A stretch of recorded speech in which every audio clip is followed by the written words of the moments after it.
Although the circumstances in which I came into this world were very unfortunate and traumatic for Mom, the trauma that awaited us was even more challenging. I remember when I was a little boy, Mom and me lived in a low-income apartment complex. Mom struggled to provide the basics for us.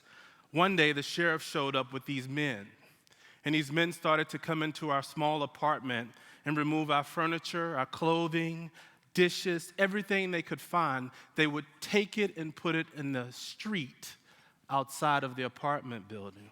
Mom being very upset and out of anguish, yelling, "Please stop. We have nowhere to go. What are you doing? Please stop."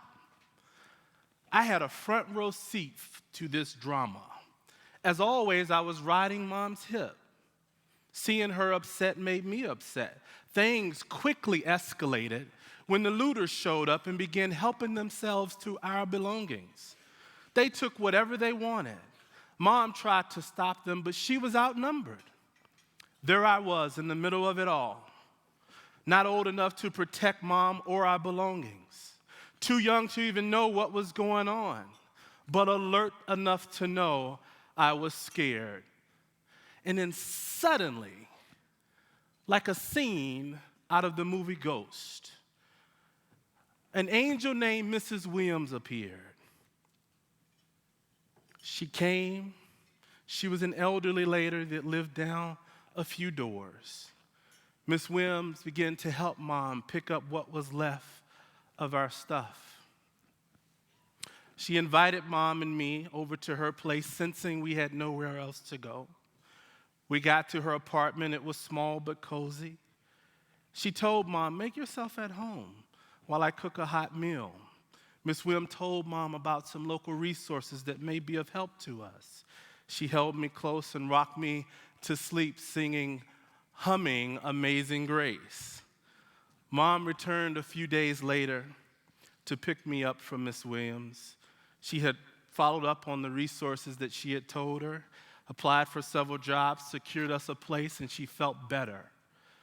At the encouragement of Mrs. Williams, Mom also reconnected with her mom. Her mom had judged her, my grandmother. They had not spoken since she had gotten pregnant with me. As part of the preparation for me today, I had a lengthy conversation with both Miss Williams, who's in her 90s now, and my mother. I asked Miss Williams a question.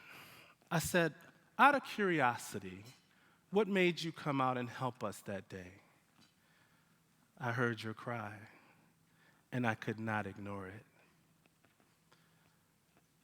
I've spent way too many years of my adult life enjoying the comforts of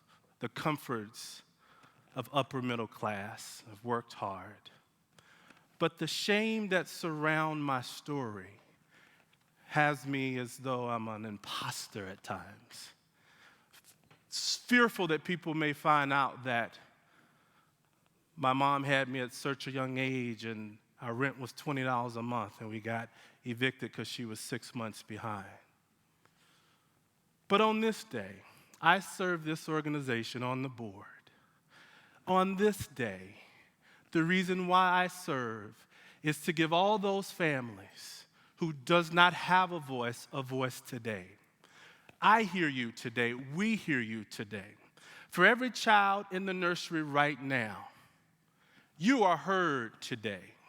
For that mother that's in a taxi cab right now on 35W, getting ready to take the 46th Street exit, we hear you today. For every family, for every mother that we will serve in the future, we hear you. I hear your cry. We hear your cry.